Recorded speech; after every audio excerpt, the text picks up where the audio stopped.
Good evening, fight fans. This is the Radulich Broadcasting Network alternative commentary for Canelo versus Smith. I'm your host, the mandated reporter, and frankly, I'm mortified, Mr. Mark Radulich.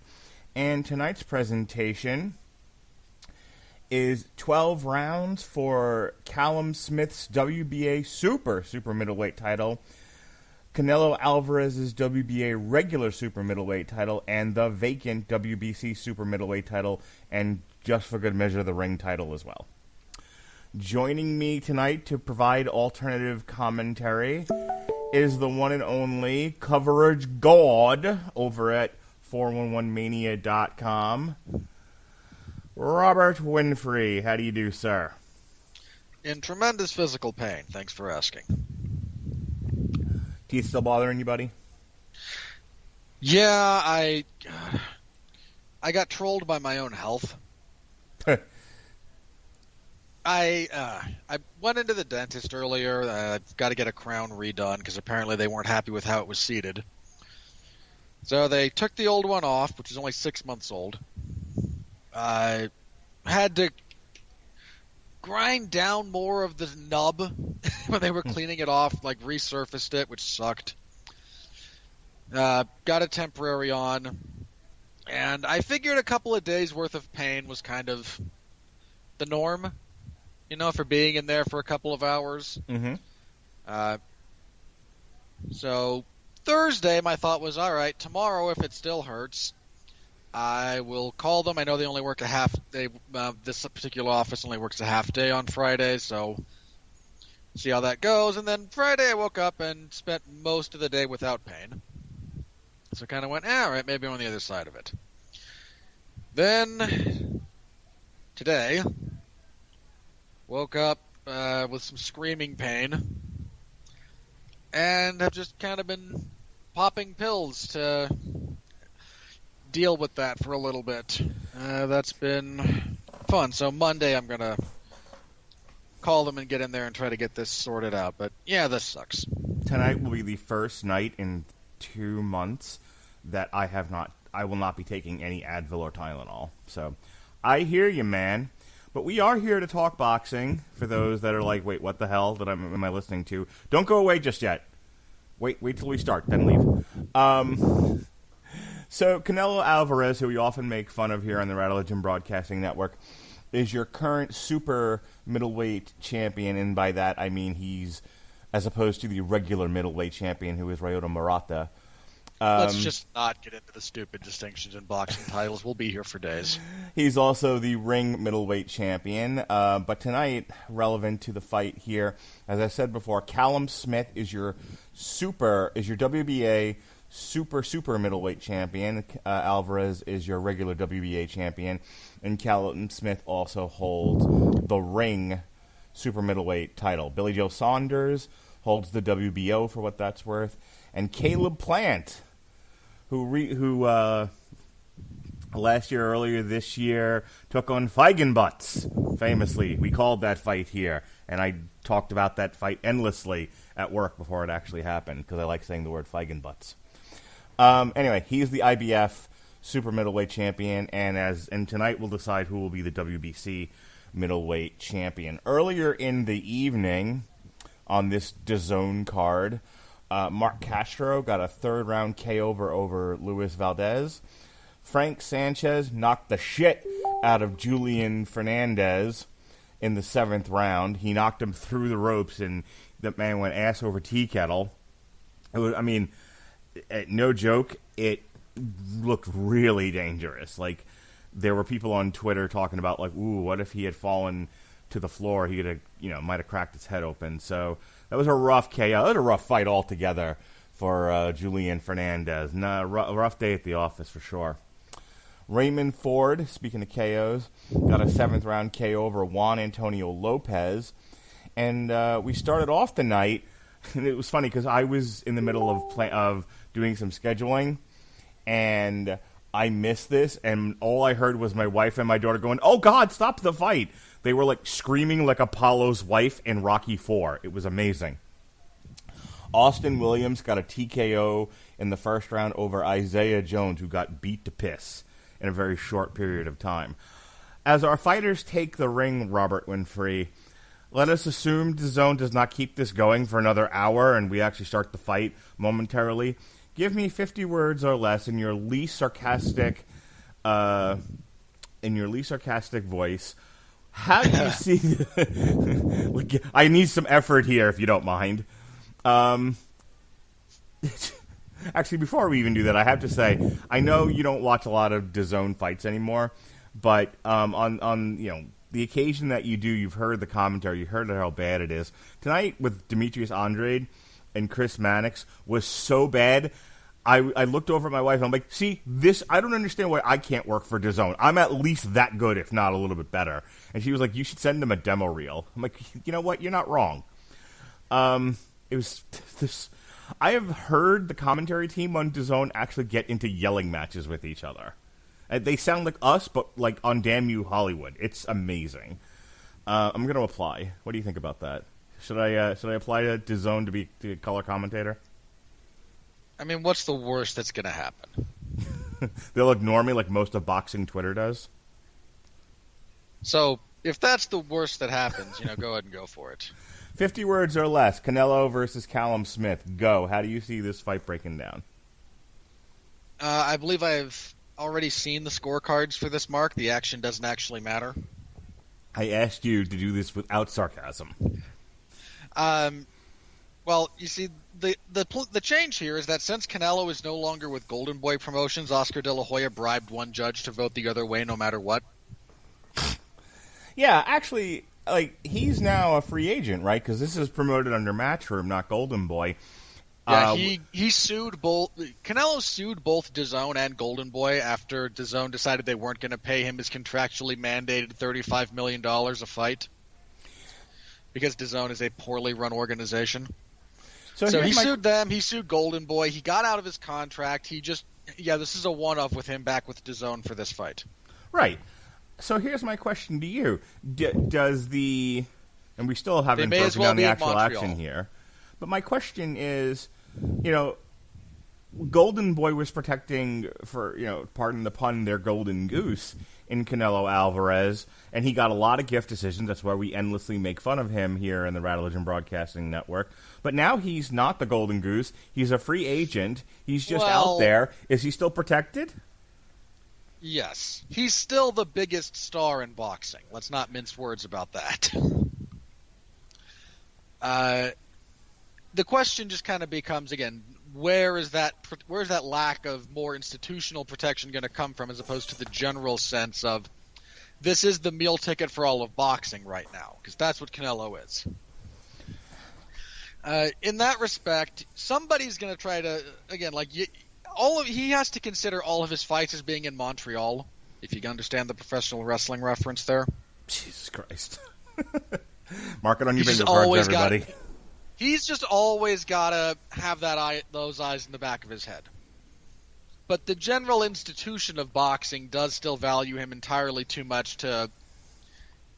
It's going to be very, very difficult, if not impossible, to beat him on the scorecards. You're going to have to stop him.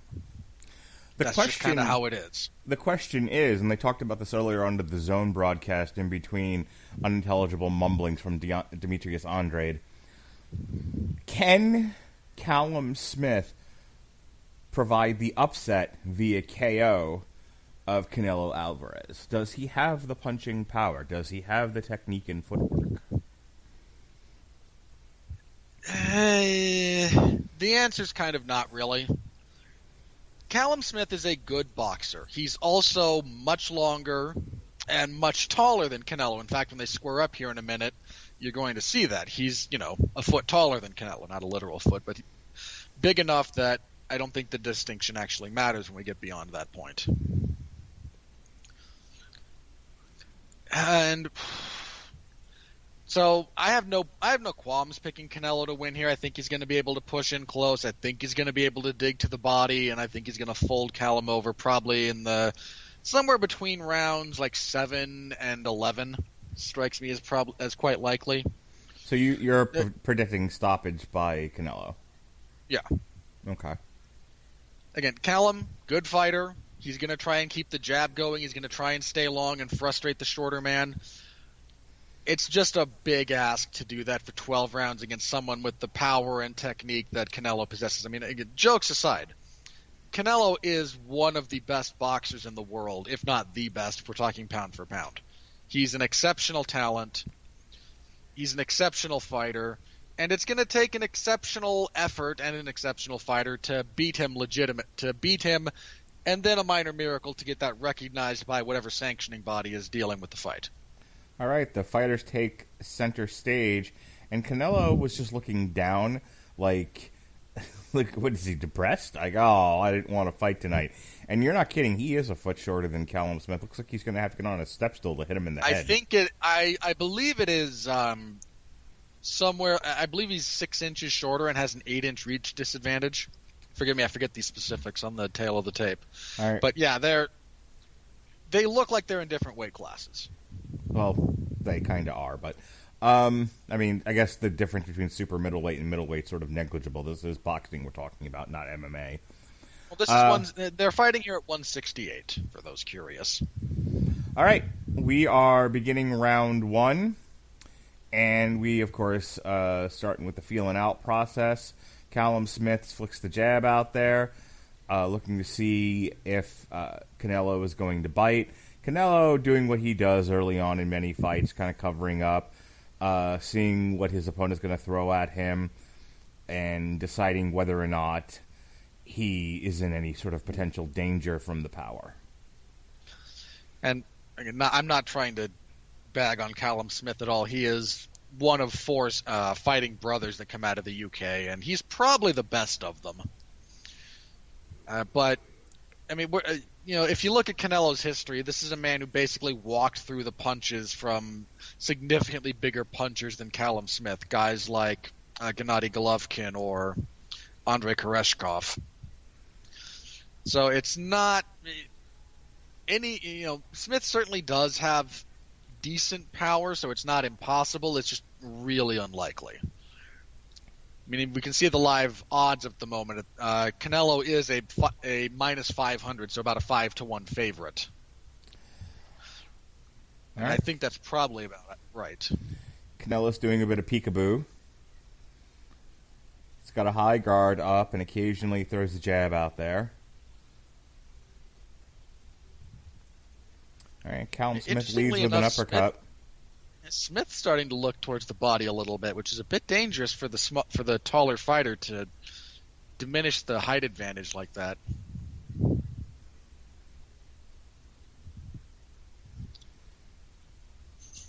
Huh. Especially against someone with the left hook that Canelo has. Now Alvarez poking about, looking for an opening. Keeps crouching down and coming back up again. He may be trying to go for Callum Smith's body, which would make sense considering he's the shorter fighter. Maybe get some of that, Tyson uppercut action. Well, Canelo's always been a fairly fastidious worker of the body, and like you said, against a guy that much taller than you, the body doesn't move out of the way of punches as quickly as the head does. Nice jab from Canelo there.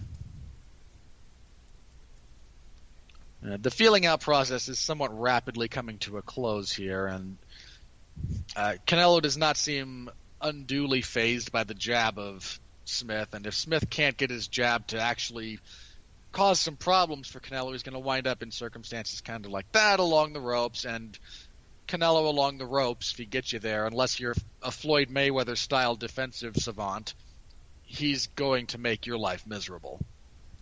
All right, Canelo Alvarez ends the round with a right hook, and we are moving on into round 2. Pretty standard. I think 10-9 Canelo. No jokes. I do tend to think he probably won that round.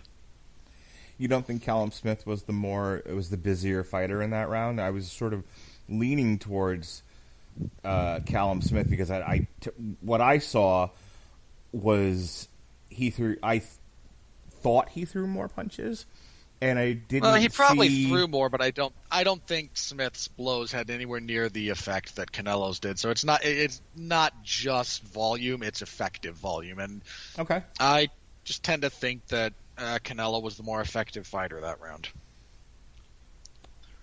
But it's the first round, and the first couple of rounds are always a little bit can kind of go either way frequently. Yeah, I don't know. You have a sharper eye for this sort of thing than I do, but to me it looked like Canelo gave away that round, was content to sort of lean back. Says we've got 11 more of these to go. He can make up the distance easily enough. And so he kind of threw the round away to see what Callum Smith was all about. It's a 12-round fight. No need to go crazy in the first 3 minutes. Mm-hmm. A little bit more action from these two here as the second round begins. Callum Smith opening up with some combinations there. He threw another uppercut. All right, see now Canelo is starting to focus a little harder, a little faster on the body. And Callum Smith trying to get through the guard of Canelo. Canelo's got the high guard up. He's blocking a lot of those punches. They're going off the glove. Most of what Smith is throwing here is either glancing at the head of Canelo or just straight on being blocked by the gloves or forearms. Yeah. That is does not bode well for Callum Smith that, 5 minutes into the fight, we've already reached this point. where Canelo is backing him into the ropes almost at will and hitting him to the body along the way. Let me see a few jabs go back and forth. That's kind of what Smith needs. Keep this fight long. Unfortunately, Smith does not seem to have a sense for the counters yet. When he's on offense, he's doing all right. But anytime Canelo starts coming forward, he's kind of just trying to back up and move. And Canelo is a very good ring cutter. That has not to this point been a recipe for success against him. So Canelo wins tonight. He becomes the WBA super middleweight champion and then vacates the regular WBA super middleweight championship. Any idea who the WBA might want to put together for that soon to be vacated belt? No. It's not going to I don't think it's going to matter too much. 168's not the sexiest division in the sport. It's not bad, but I think Canelo's already fought Caleb Plant. I'd have to double check that. I might be mistaken there. But one of the other champions that you mentioned is another fight they could try to make. But at the moment, all roads are kind of trying to lead towards a trilogy fight with Gennady Golovkin after Golovkin beat the crap out of Cesar Menta yesterday. That was a thorough drubbing. Yeah, this was a hell of a weekend for boxing. Even as we speak tonight, there's a fight on Showtime. There was a fight Friday night on the Fight app. You have no idea. This last 24 hours in combat sports has been a non-stop stream of action. Yep. If you follow worldwide combat sports. The Wednesday there was a fight in the Dominican Republic. Well, poor Grabaka Hitman. For those of you unfamiliar, at Caposa on Twitter, an absolutely mandatory follow for combat sports fans on that particular social media platform, is good about posting his, the upcoming week in combat sports schedule, and he will list a bunch of different stuff. There's boxing, kickboxing, Muay Thai, MMA, all the different promotions from all around the world. And there was, I think, over the last 12 to 18 hours of continuous fight action from around the world. Yep. The more mainstream stuff, there was a fight Friday in Italy on DAZN. That was pretty good. And then that was during the day. And then you had the Golovkin fight at night. We are into round 3 now. Might be one apiece. Callum Smith had some better flurries in round 2 than he did in round 1, but I still might favor Canelo, but at worst one apiece. I don't think Smith could be 2-0. But the left hooks have started swinging. Yeah. Canelo just went wide with one, which blew a lot of air. A lot of windmills just got a heavy dose. Oh, good counter there from Callum Smith. Yeah, he does seem to have a little bit better feel for his counter game this round. I don't know if that's just Canelo getting a little bit predictable with his offense, or they're both just kind of warmed up at this point and are flowing a little bit better. Callum Smith loves to throw that lead uppercut. Just adores it. Yeah, and that's not a great punch to throw.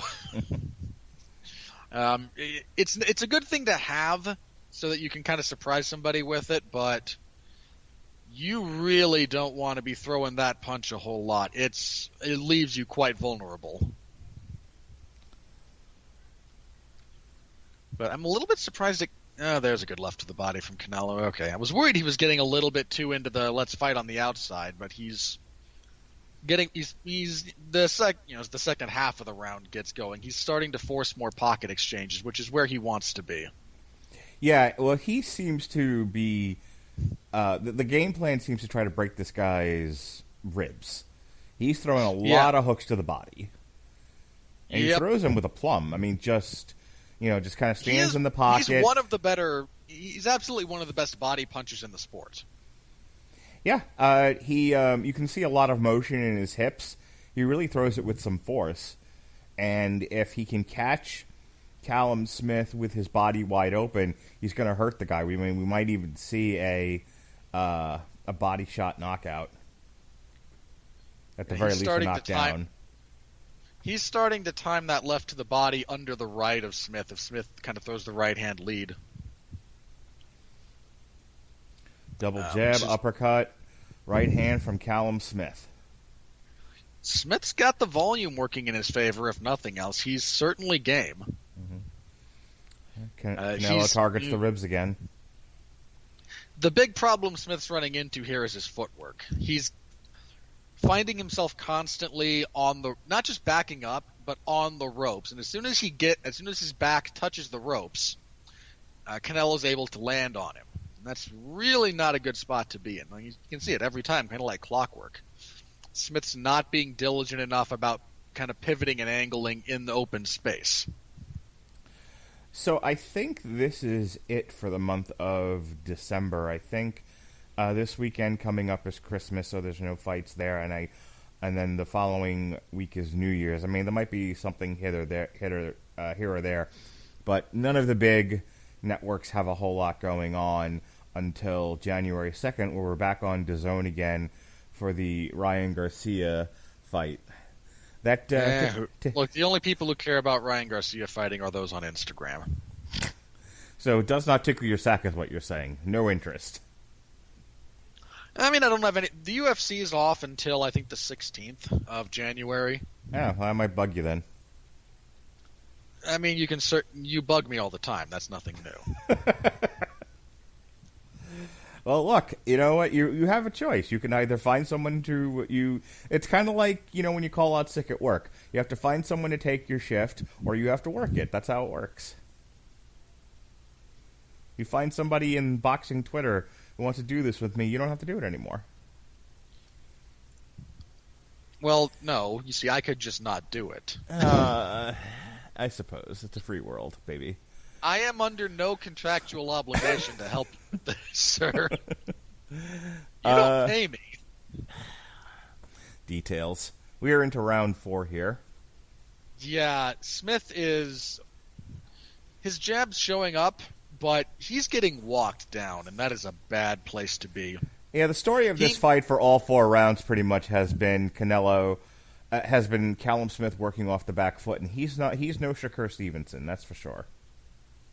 Yeah, that's right. Callum Smith is not, in fact, a bitch. His last fight, by the way, he was much more.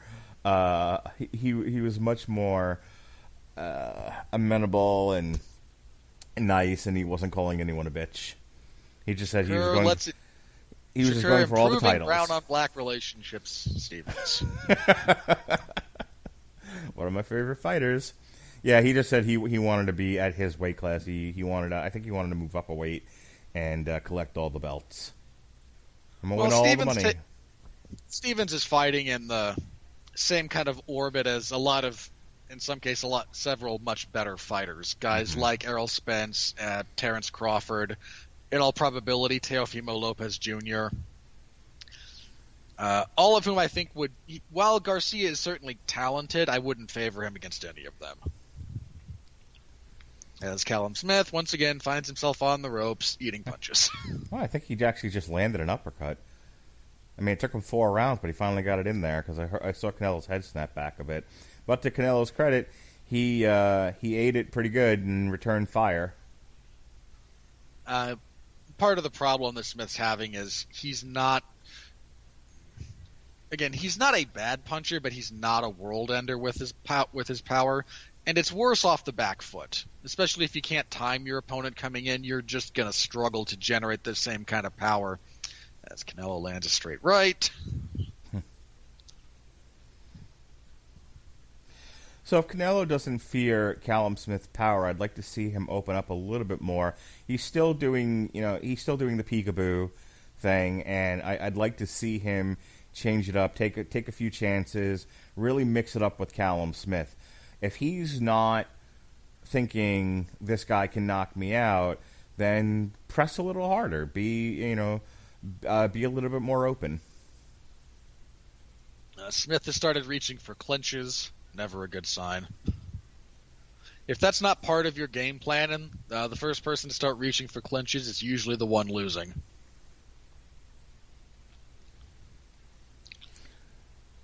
That was the story of the Roy Jones-Tyson fight. Punch, clinch, punch, clinch. Clinch, clinch, clinch, punch, clinch. I can't believe people got suckered into paying for that. It's capitalism, baby. That pay-per-view did over 1 million buys. We are so starving for star entertainment. I still can't believe people got suckered into buying it. And now every old man in the history of boxing is tripping over themselves to try to get a piece of that pie. Evander Holyfield, Lennox Lewis, Shannon Briggs. Christ, Lennox Lewis, I think, called out Riddick Bowe. Because we need to dredge that up again. I do believe that's a thing that happened, yes. Look, none of it. Just stop this, people. Evander Holyfield wants a third fight with Tyson because why not? You've got 2 ears, right? Well, Evander doesn't, but...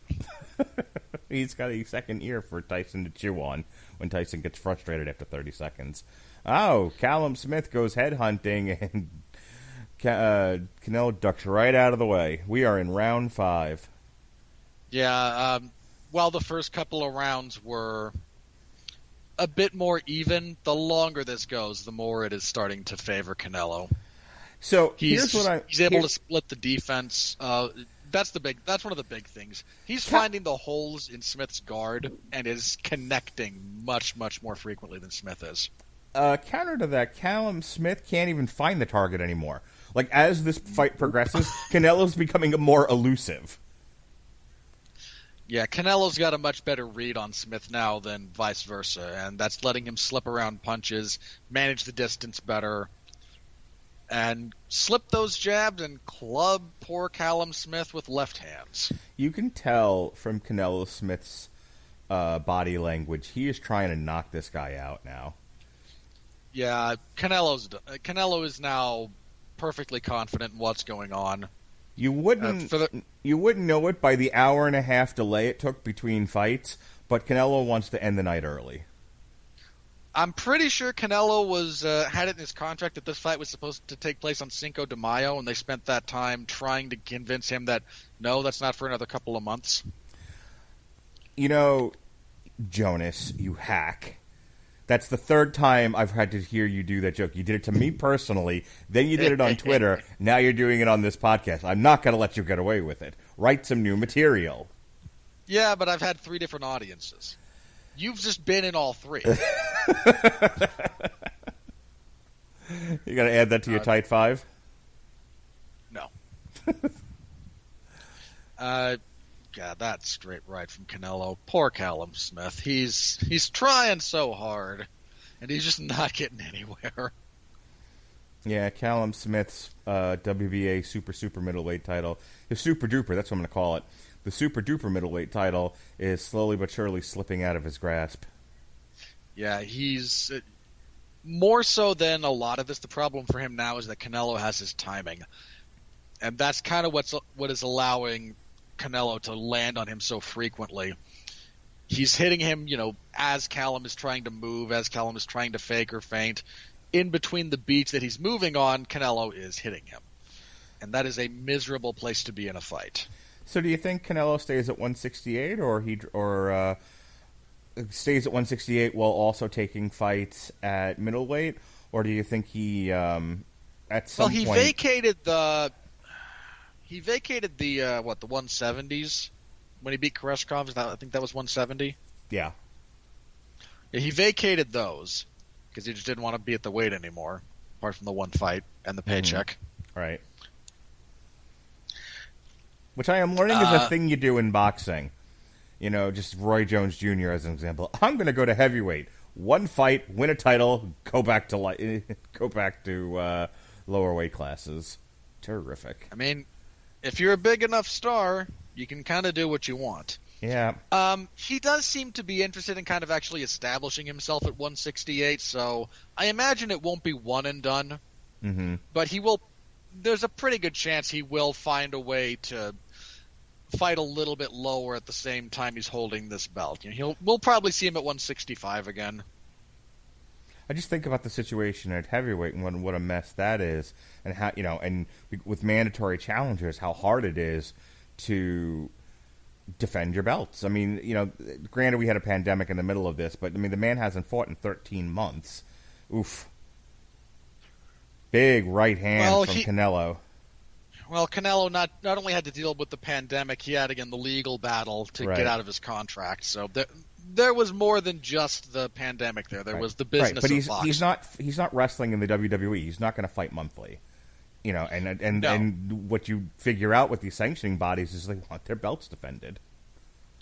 Well, it's why they have a bunch of smaller belts. It's also why, mandatories. There's a couple of ways to deal with mandatory challengers. Three in particular. One, you either take the fight. Two, you pay them a lot of money to step aside and to relinquish their claim, and that's not a shady thing. It's perfectly legal.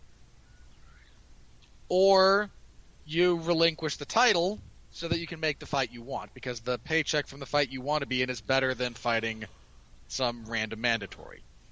There's a bit of a concern, an open question about whether or not, since we're talking mandatories, as Callum Smith tries to hang on by feinting his way along the ropes. In particular, Anthony Joshua, the holder of 3 of the 4 heavyweight titles, one of his mandatories is Alexander Usyk, who is the only man apart from Evander Holyfield to have unified all the cruiserweight titles. Yeah, he said. I saw today that he put a statement out saying that he would wait for Joshua and Tyson Fury to happen. Yeah, I think initially he was like, I'm not really going to take weight money, but there's enough money at play for a potential Fury Joshua fight that they can probably scrounge up enough change to get him to change his mind about that one. I know he's mandatory for. What is it? The IBF he's mandatory for? I don't know which one. One of the belts that Joshua holds. I was going to say, like, if he, depending on where he stands with the WBC, and how the Deontay Wilder thing with Tyson Fury works itself out. Fury's next mandatory was supposed to be Alexander Povetkin. Or Alexander Povetkin? Sorry, Povetkin. I forget the first name of that gentleman. I apologize. But Povetkin was knocked out by Dillian White, or the other way around. I can't remember which one. No. Povetkin knocked out Dillian White, and so White was going to be his mandatory. Then Povetkin knocked him out. Now White and Povetkin are going to rematch someday when Povetkin doesn't have COVID. And the winner of that fight will be the mandatory for Tyson Fury, in theory. So what I was going to suggest was, if the mediation between Tyson Fury and Deontay Wilder lands with Tyson Fury being clear to fight Anthony Joshua, leaving Deontay Wilder without an opponent, I think you match up Usyk with Deontay Wilder in the interim. I mean, you could, but Alexander Usyk has had 2 fights at heavyweight. I don't think Wilder would take and that fight. One of them was against a Hammenegger from New Jersey, when Tyrone Spong tested positive for whatever the hell he tested positive for. Yeah, I'm just saying I don't think Wilder takes that fight. I think Usyk would make him look silly. I mean, maybe, but look, Usyk is not referred to as the kind of heavyweight Lomachenko for nothing. He's especially for someone his size, his footwork, his angles, his pure boxing is superb. We are in round 7, and it's a lot of the same. It's why we keep drifting off into side tangents and whatnot. Canelo continues to walk. We are kind of, at this point, we are entering the phase when Canelo's accumulation of damage is starting to add up. So, again, I tend to think somewhere between now and about round 11 is when, if there's going to be a finish, that's kind of when it will happen. Smith is certainly tough. He's still throwing punches. Yeah, he just landed a few to the body there. Every once in a while, he gets a flurry and he tags Canelo good, but that's sort of it just doesn't matter. 10% of the time, as opposed to the 90, he's either being hit by Canelo or he's missing Canelo entirely. I mean, part of the problem with fighting Canelo like this, you're having to outbox the man. And if you can do that, one of the things you have to do is you have to keep your jab out there. And I mean a lot. You have to throw.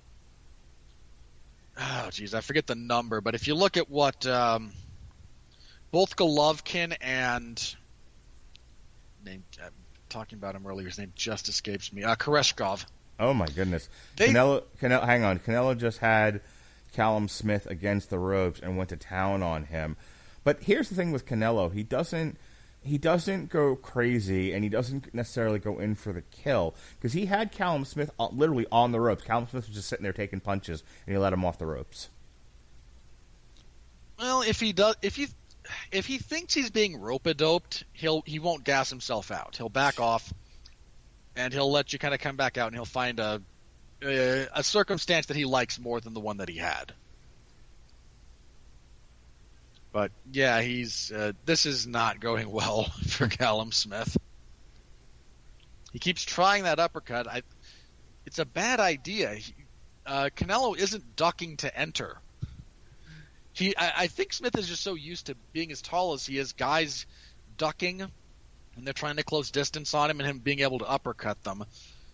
And Canelo's not ducking. His chin is tucked, but he's not bending at the knees or the waist. So after a slow start where I would have given the first round to Callum Smith, I think the remaining 6 rounds that have passed after the first have all been Canelo. You might have seen it differently, where it was Canelo to start, Callum Smith in the second round, and then I'm guessing rounds 3 through 7 were all Canelo all the time. I think I saw one of the official, not the official judge, but one of the official, provided scorecards for the broadcast guys gave Smith the 5th. Which I don't think is horribly unreasonable, but for the most part, this is Smith at most has 2 rounds, at most. Yeah. As I show the replay here of the 7th round, he's got him in the corner, he's got him against the ropes, hits him with a big uppercut. Canelo does right hand uppercut, rocks Callum Smith, and then he just lets him off the ropes. That's the one thing about. And I keep thinking about the Mayweather-Canelo fight. Mayweather, who's elusive, and Canelo, who's not necessarily a killer. Yes, I'm not arguing about whether or not he's currently the best pound-for-pound boxer, but I would not necessarily call him somebody who is particularly overly aggressive. And so you have Mayweather and you have Canelo, and it was one of those fights where I was like, this could stop time. Not that it was a bad fight, but it's 2 guys who are technically very sound boxers, which doesn't always make for the most action-packed fights. That's a fight you have to watch at half speed, I think. Well, and I don't mean that negatively. I mean, there's such good technique from both guys that's happening so quickly. You have to slow it down to fully appreciate what's going on and the nuance of it. Yeah, I don't think it's a casual boxing fan fight. It is a boxing fans fight. Most of Mayweather's fights are like that. And I mean that as a compliment. Well, not the McGregor fight. That was Roadhouse. That wasn't a fight. That was a spectacle. And the kids just loved it, as opposed to the Pacquiao fight, which made people sad. Look, people were sad about the Pacquiao fight because people are stupid. Speaking of which, Canelo just landed a big right hook. Yeah. Callum's starting to crumble. He is breaking down. Yeah, those rib roasters from Canelo were adding up, and his left hook is starting to find the head a lot more now. Callum Smith starting to look like a castle that's been run down. Bits and pieces of it are falling off. He is not standing up to the earthquake. He landed a couple of good punches there, but for the most part... Hang on. Canelo just pushed him against the ropes, held him in place, and then hit him. Listen, you mutt, stand still. He stiff-armed him, yeah. Big uppercut from Canelo. And lets him off the ropes. Well, again, there's a perfectly legitimate question about how much effort you want to expend if you're not confident in your ability to finish at that particular circumstance. I get that. No, he doesn't want to punch himself out. He's the professional. Especially because Canelo has had he's had some gas tank issues in the past in terms of properly pacing himself, not in terms of looking like a heavyweight after 90 seconds of movement. Well, I was going to say he's not the leanest fighter I've ever seen at this weight class, and he bulked up big when he fought at light heavyweight. I think 170. Yeah, he was pretty chunky when he took that fight. He's leaner now than he was, but he's still a broad dude. Yeah, he is certainly thick. But he's kind of having his way with Smith now, apart from the odd Smith flurry or singular punch. That was a beautiful defensive movement from Canelo there right near the end of the round. Made Smith whiff on a left hook. We're in the corner of Callum Smith, and if you're his coach, what are you telling him at this point? I'm telling you something to try and change the course of this. Probably pivot more off your combinations and stop backing into the ropes. Yeah. As far as both of which are more defensive things. As far as offense, he's been able to find places for his offense. It's just not meaningful enough to really deter Canelo, which is a big problem, but not one you can really address in the corner. Well, this is my great frustration with a lanky fighter such as this fella, is they can connect with relative ease, but there's not a lot of power behind what they're throwing. There was a Fox fight on within the last few weeks where I think the guy was about 10 feet tall, but he was fighting at a really low weight class. I mean, like his legs look like angel hair pasta. Ugh, Fortuna, I think it was. I think so. He's like 6'3" and fights at featherweight or some shit. It was ridiculous. Like 120. Like 125, something like that. Yeah, it is really... Ooh, right. He had drinking straws for legs. It was just amazing. Oh, boy. Yeah, Smith is spending more time on the ropes now when he gets there. Again, that's that stiff arm where he kind of holds him still and just wails on him. Yeah, this is rapidly going from bad to worse. Again... that was a pretty good pivot from Smith. Look, to give Callum Smith credit, he's staying in the fight. Like he's giving it back to Canelo. He just hit him with a good left hook, rather. But then he gets himself caught against the ropes and ends up eating punches from Canelo. Every time he gets into the ropes, he's eating 2 to 3 punches. And that's the thing. If Canelo were a different fighter, he wouldn't let him off the ropes, and he'd keep punching, and they probably would stop the fight. Maybe. I've watched enough boxing this past year, even with the pandemic, where you hit a guy long enough with the way boxing is now, and refs are not shy about, if you're taking too many punches and you're not moving out of the way, you're not giving anything back, they'll just stop it. You're done. No, I get that, but... Big right hand from Canelo. Part of the reason that Smith is able to get off the ropes is because Canelo is putting weight behind his punches. Frequently when you see guys get in the circumstance you're describing, one of them stands almost flat in front of the other guy trying to cut off his means of escape, and it kind of winds up with them throwing mostly arm punches instead of proper punches. And Canelo is throwing mostly proper punches the whole time, which means he winds up kind of taking an angle and gives you an out, but when he hits you, he's hitting you with much more force than a lot of those. And while you were talking, they had an exchange where Canelo really hurt him to the body again. Yeah, those body shots are rapidly becoming a problem. I'm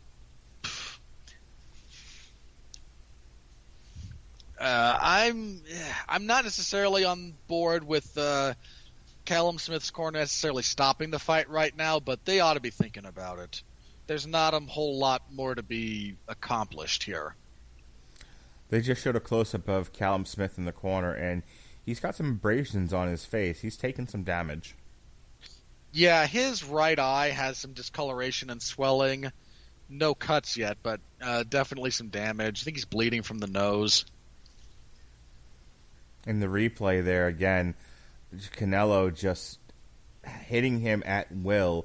I mean, some of that's being absorbed by the gloves, but not all of it. Those punches are getting through. Yeah, it's kind of getting to the point where if you're Smith's corner, what you tell him now is you can't do no more out there. All right, we are starting round 10. Fighters take the center of the ring. And Callum Smith starts off with a left jab. Canelo He's returns fire with a left hook. Him.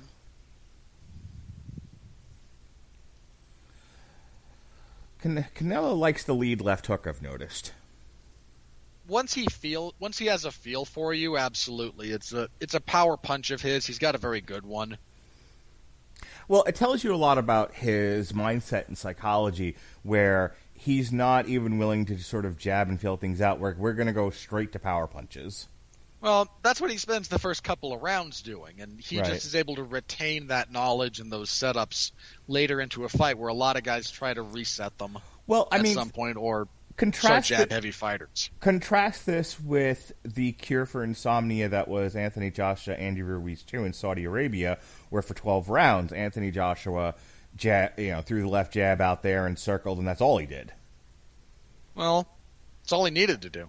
Well, yes, but but the game plan was don't get hit. Don't put yourself in a position to get hit with a hard counter from Andy Ruiz and starting what happened in Madison Square Garden all over again. So I'm saying psychologically, you have Canelo who fears no evil, fears no man, and he's willing to open up and throw power punches, as opposed to Anthony Joshua, who certainly feared Andy Ruiz and didn't want to get knocked out again. It certainly helps when you know what you're being hit with. Sure. That was part of what happened with Joshua in the first Ruiz fight, is he feared no man or what was coming back at him and got sloppy and did not respect the power and the fast hands of Andy Ruiz coming back at him, especially as they were clinch breaking. And he kept getting hit. Canelo at this point has been hit by Callum Smith several times. And he's just made the calculation, okay, I'm not terribly worried about this. If you go back to some of his other fights, he has been worried about it at times, and he's fought accordingly depending on his opponent. Yeah, no, he's gone through more than half a fight turtled up in his shell playing the peekaboo thing. This is one of the first times in recent memory that I've seen him open up this much. Yeah, Canelo digging more to the body. For as long as he had. I mean, he started opening up in rounds 3 and 4. It was the beginning of the fight. You know? Yeah, he very rapidly found what he wanted to do here and what was going to be his path to victory. Yep. Punishing Callum Smith against the ropes again. Just getting walked down over and over and over again. To Callum Smith's credit, we're late in the fight here. We're into the championship rounds. We're about to start round 11, and he's still got some spring in his step. He's still moving. He's not, to your point earlier, when Canelo has him against the ropes, and I'm sitting there going, finish him already. And, you know, Callum Smith still has enough footwork to get himself out of those situations and enough gas to keep it moving. And enough wherewithal and heart to keep throwing back. He's not turned into a heavy bag. He's still offering something. Yep. Again, whether it's something enough to really threaten Canelo, the answer at this point is pretty clearly no. But he's still throwing. So if the corner's telling him there's no way you're going to win this thing on points, you've given away most of the fight, do you think that they have any kind of belief that Callum Smith can get a late round upset victory by KO? I would not have that particular faith personally at this point, no. So you think they're just letting the fight go just to save face?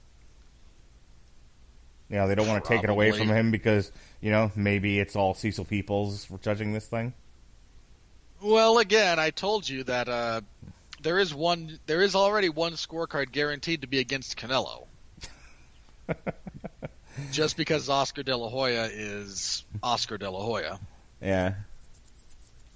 Speaking of old sad guys who should stay retired, Oscar. All right, we are in round 11 here, and Callum Smith is still throwing.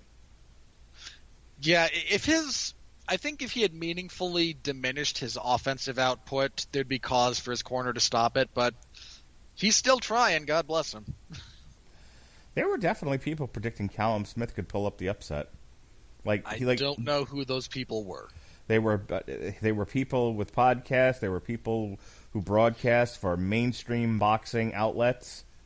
They're people looking to get hate clicks. Look, you're either trying to troll the audience, or you've entered the stage of picking Canelo fights where you're just going to pick against him 90% of the time because one of these days he's going to lose and you'll be correct. Well, I do think that, I think as a broadcaster, again, in a mainstream boxing outlet, you can't be like, what? No, they put him in there with a guy who's clearly going to lose. What's wrong with you? They got to sell the fight. You also don't. Well, no, you're an outlet. Your job is not to sell the fight. Not when you work for DAZN. Well, okay, if you actually collect a paycheck from the outlet promoting the fight, then that's different. Yeah. Then there's someone who's going to be paid to take point A. There's someone who's going to be paid to take point B. Big overhand right from Canelo.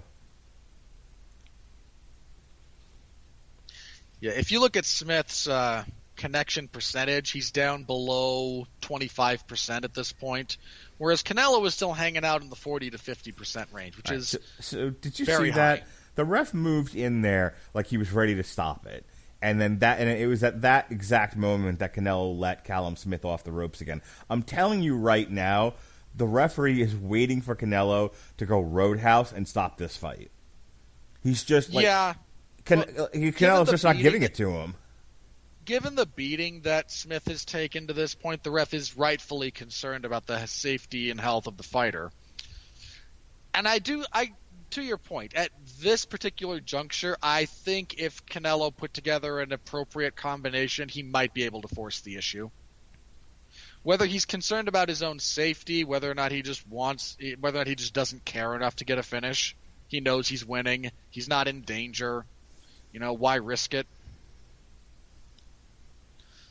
But some of that's also the defense of Smith. He's still...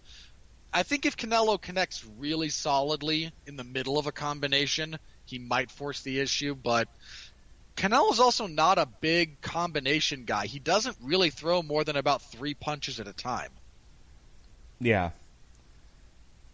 Well, I'm watching Canelo. In the last couple of rounds, almost for the majority of the fight, every time they go to the corner, they go to Callum Smith's corner. This is one of the first times I've seen him go to Canelo. He just took a deep breath there, but he's also been going for 11 rounds. We're going into the 12th now, so I don't blame him. My point of even bringing that up is that I don't necessarily see a tremendous amount of fatigue from Canelo. Like, he's still pretty zippy. Part of that is because he has managed himself appropriately. And maybe now that he knows it's the last round, he will go full Roadhouse. I'd be a little surprised if he did, but at this point he doesn't really have a whole lot to lose unless he gets knocked out. Whatever happened to the remake of Roadhouse with Ronda Rousey? The less said about that, the better. Sorry, we keep using that term, and I know why we do, but it made me think about that. All right, as we begin... People realized Ronda was not a movie star? Or an actress. God, who do you pick in an act-off? Gina Carano or Ronda Rousey? Don't answer that. In terms of just acting, Gina. I suppose. All right, we are winding down. Apparently she's at least somewhat passable in The Mandalorian. I haven't seen any of that show, but I take people's word for it. They don't give her a lot of dialogue. It's a lot of action, which she's fine with. All right. Well, sure. So people going, it's called The Fight. Stop talking about The Mandalorian. Well, what do you want from us? Canelo's beating up on Callum Smith. I don't even watch again. it. I can spoil something for you if you like. Just talk about boxing. Yeah, poor Callum Smith. Just getting battered at this point. If Canelo really wanted to force this, he could force the stoppage here, I think. Whether he's going to or not is another issue. Yeah, he's clipping Smith every time Smith tries to get off the ropes. To Smith's credit, though, he got spring in his step. He's not, you said it before, he's not just standing there like a heavy bag. He's still trying to be evasive. He's still circling. When given the opportunity to get off the ropes, he gets off. So, this is going to go the distance. It does seem that way at this point. I have to give these guys a lot of credit. It was a one-sided fight, but there was a decent amount of action here. Not a lot of clinching from either one of these guys. And I have seen some clinchy fights in my time. Just one or two. Mostly at heavyweight. Well, yeah. Hey, you're going to talk about George Foreman next, aren't you? Yeah! Speaking of clinchy fights. Yeah, I just watched him fight Michael Moore, and I watched him fight Tommy Morrison. Oof. That Morrison fight is hilarious. For the prestigious WBO Heavyweight Championship. Anyway. Again, it's just hilarious to watch that fight. I like George Foreman. Win a title, drop a title. Win a title, drop a title. Win a title, never defend it. It's fine. Fight until you're almost 50. Take so many head blows that you name all your sons George. That's how you can keep track of them. Is it, though? The clock is winding down here, and we're done. Here we go. Clear-cut decision for Canelo, so again, I expect it to be split, or majority. Majority draw. No. You couldn't get two of them to do it, but you might get one. As Canelo now feels the wrath of Oscar De La Hoya. It was a good fight. Again, I agree with you. Pretty one-sided, but Callum Smith, to his credit, never gave up on himself and kept fighting to the bitter end. Yeah. No, I've seen a lot of fights where you take a beating like Callum Smith got, and by the last couple of rounds, as you were saying, you just like, why don't they just stop this? He's not giving enough in return. He's just taking a beating. But Callum Smith, here's the thing. He got outclassed by a technically better boxer and a harder puncher. But he was in the fight in the sense that he was in the fight for all 12 rounds in the sense that he didn't stop returning fire and he didn't stop moving. And I think... Oh, I forgot. How could I have forgotten about him? One of the names to potentially be there to fight Canelo next would be somewhat recent to the Western scene, but Artur Beterbiev. Oh, Beterbiev? Yeah. Okay. Is someone else in this weight class who might be up next for Canelo as a hypothetical, or at least a name to be considered. So here's what I got on my calendar for the next, as we move into 2021, and boxing is back and better than ever. We've got, let's see here. We've got the Ryan Garcia-Luke Campbell fight, which is the same night as Bare Knuckle Fighting Championships in Thailand. Huh? I lied. There's a Fox fight on December 26th. David Morrell versus Mike Gavronsky. So that's on Fox in Los Angeles on December 26th. We've got Kazuto Aoki versus Kosei Tanaka in Japan on New Year's Eve at, my clock says 6 o'clock in the morning. The aforementioned Garcia-Campbell fight and bare knuckle boxing in Thailand. And you say nobody cares about that sport. Fastest growing sport in the world. No, it's not. And no, I know no one cares because they're having to try and put it on in Thailand, where the majority of the crowd will give the cultural equivalent of boos because they can't throw elbows, kicks, or knees. We've got on January 20th a Wednesday fight, the odd Wednesday fight. Patrick Cora versus Hershbek Normatov on Showtime. To the surprise of no one, Canelo announced the official winner. Oh, they're doing that now? Unanimous. Yeah, official score is 119 to 109 twice, and then 117 to 111. About what we thought it was going to be. Yeah. We've got, in the middle of the day, it looks like Kareem Guerfi versus Lee McGregor on ESPN Plus, January 22nd. That's a Friday fight. And then the big one for you in the world of mixed martial arts, UFC 257, Poirier McGregor 2, Electric Boogaloo, January 23rd. Can't wait for one of them to get COVID. And you just mentioned Beterbiev. He's fighting Danes on ESPN Plus on Saturday, January 30th. Caleb Plant is fighting on Fox against Caleb Truex on January 30th, same night. And on DAZN, which rhymes with calzone, as we know, Kovalev is fighting Milikuziev on DAZN. Was I thinking of thinking of Kovalev when I said Koreshkov earlier? I might have been confusing them. Maybe. February 5th is the Bare Knuckle Fighting Championships here in Tampa. I think it was Kovalev. I'm going to have to look this up now because it's going to bug me. Where Paige Van Zandt will be debuting, and no matter how many times I have begged my wife, she does not want to go. She stinks. Can't get anyone to go to your that one with me. wife. One of the rare instances of your wife having significantly better taste than you. Ugh. The Ream takes on Alexander Volkov on February 6th. Just announced Diaz. It was Kovalev, not Koreshkov. My mistake. We got a doubleheader here in Diaz and Rakhimov and Texera versus Castano on DAZN Saturday, February 13th. And Joe Smith versus Maxim Vlasov on ESPN, same day. Liam Walsh versus Paul Hyland on ESPN Plus, February 19th. For those of you into exhibitions, hot damn, February 20th on pay-per-view, Floyd Money Mayweather versus YouTube sensation Logan Paul.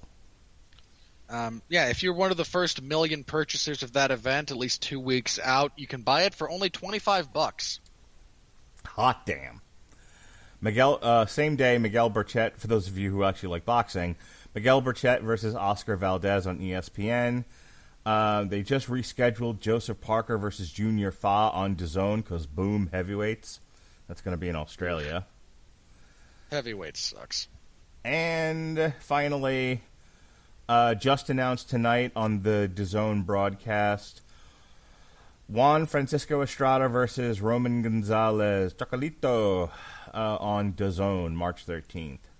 So, how much of that tickles your fancy, huh? How much of that tickles the sack? What can I book you for? We'll have to play that a little bit by ear. Sure. We'll see. I wasn't expecting a serious answer. All right. Oh, if you would like a silly answer, then burn it all down. Right. We'll do January 9th, No Holds Barred 9. How about... For the record, you don't pay me, so I will not cover anything bare knuckle with you.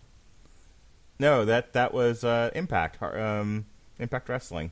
Hard to Kill. With Kenny Omega. You also don't pay me enough to watch Impact. Don't you cover Impact? Not anymore. Oh, they switched you off of Impact? For a while. Okay. Look, I covered that when Larry Zonka, God rest him, was had his leg amputated. So you're doing SmackDown and you're doing SmackDown. MLW, right? I should probably be doing the NWA thing that restarted recently, but no one's confirmed that with me yet, so I'm not, because I don't want to until I'm asked to do so. So you're only doing SmackDown? That's the only wrestling you're doing? SmackDown and MLW, yeah. Oh, I said MLW, and you went to NWA on me for some odd reason. Well, I was supposed to be covering their Power event, but then the pandemic hit. Right. So they've just barely got something else kind of going on YouTube once a week at this point. So I'm going to see if that's something that people still want me to do. Mm-hmm. I covered Impact this last week as a last-minute thing for the guy who normally does it because he was not given an advanced screener for some odd reason. Mm-hmm. And other scheduling conflicts, so the people at Impact got to yell at me for not knowing anything, for being a harsh critic. What about New Japan? They've got stuff coming up.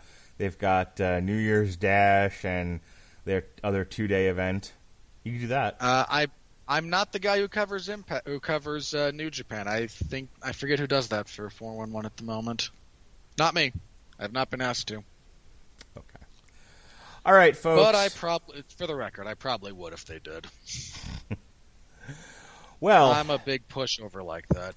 Well, he doesn't just cover stuff for 411. He also hangs out with me for a time or two. This week on the Radulich and Broadcasting Network, myself and Robert Winfree will be doing a Damn You Hollywood, because movies still are a thing, believe it or not. In theory. In theory. Allegedly. So Although I'm not entirely sure I would accuse Monster Hunter of being a movie. It will be in fact in movie theaters. So technically, it's a movie starring Mila Jovovich. There's a lot of things that are in movie theaters that aren't movies. We will be doing a Damn You Hollywood this week, December 22nd, for Monster Hunter, and that's it for this week. The following week. Assuming I'm not in jail for burning down my dentist's office. We will have a doubleheader on December 29th. We will start off with Damn You Hollywood Soul, the new Pixar film that's going straight to Disney+.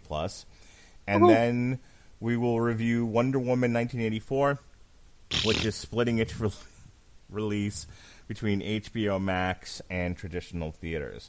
So you can look for those coming up in the very near future. This past week, speaking of boxing, we put out our next chapter in the history of heavyweight boxing. We looked at the real deal of Evander Holyfield and, to a lesser extent, Riddick Bowe, Michael Moore, and despite Pat's protestations, John Ruiz. So that's all. You realize that your insistence on talking about people like John Ruiz on those shows is why Pat does those so infrequently. It's important. He was a world heavyweight champion. We did an entire show on people who held the belt for one moment and then immediately lost it. I wasn't skipping it. He fit the category. Look, what you should have done was on your Forgotten Sons thing also gone, hey, let's look ahead in time to some of these jamokes. And give them a 40-second blurb on this Forgotten Sons episode. It is amazing that because Tyson lost his mind and went to prison, how bad the heavyweight division got after he was gone until Lennox Lewis had to fix everything. But that's Why do you think it was... Stop. Why do you think it was good with him? It wasn't. If you take one thing away and suddenly everything falls apart, it wasn't together to begin with. He made it look nice. All right, look. We did an entire chapter on Mike Tyson. You can hear us talk about that. We just did an entire chapter on Evander Holyfield. You can hear us talk about that. Goddamn.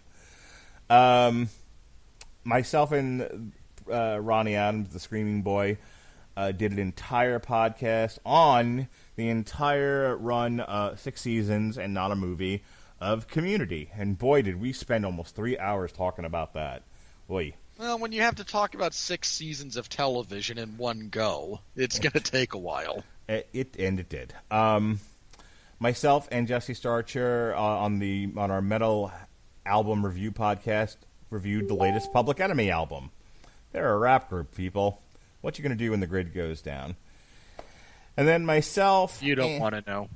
And then myself and Christian and Alexis Hannah reviewed the recent Batman story, Batman 3 Jokers. So that's all in the archives.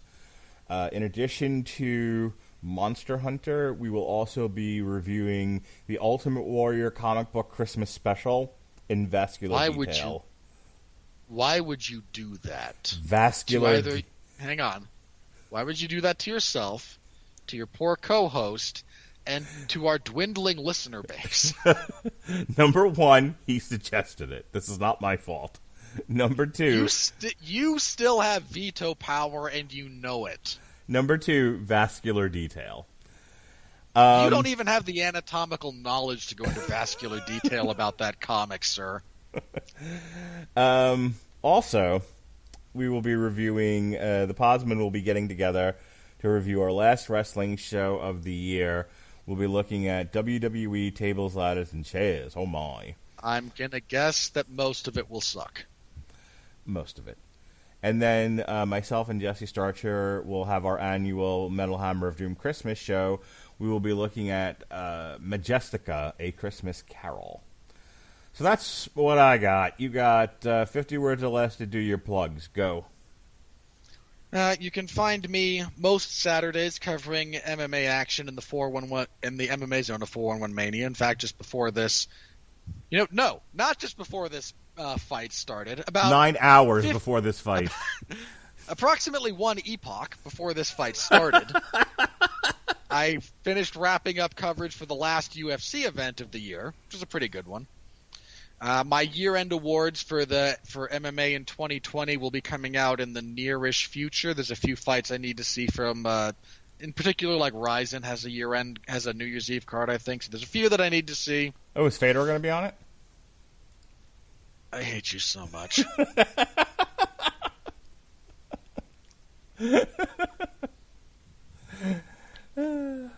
I don't know why you bother. Because Fedor is like always on the New Year's Ryzen show, fighting somebody. No. Okay, so why it are happened you once. like this?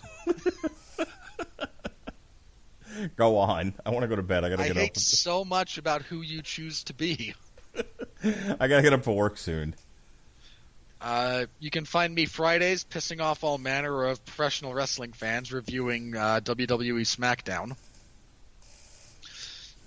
I think I figured out the way to avoid most of their ire this last week. I turned my rating into a gag. Okay. And rather than everyone lose their collective minds over, how could you possibly have given this something less than an 8? Or what do you mean this was better than a 4? Newsflash, people. The vast majority of professional wrestling on weekly television is perfectly average. Hence, most of the matches being 2 to 2.5 stars, and most of the ratings for shows being somewhere between 5 and 6. But this time around, I gave the final review. I gave the final thing a rating of 6.9, and I think I burned that particular bridge once, but everyone just kind of gave me a giggity.